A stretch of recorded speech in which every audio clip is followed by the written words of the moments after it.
Pacific సముద్రంలో ఏర్పడిన మావార్ తుపాను అమెరికా భూభాగంపైన ద్వీపదేశం గువాంను వణికించింది.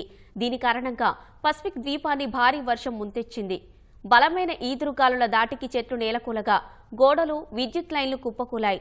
లోతట్టు ప్రాంతాలు కొట్టుకుపోయే రీతిలో తుపాను సంభవించింది. 1,50,000 మంది జనాభా ఉన్న గువాం ప్రాంతంలో 2002 నుంచి సంభవించిన తుపానుల్లో మావార్ బలమైన కేటగిరీ 4కు చెందినదిగా వాతావరణ శాస్త్రవేత్తలు తెలిపారు. గంటకు 241 కిలోమీటర్ల వేగంతో గాలులు వీచినట్లు వెల్లడించారు.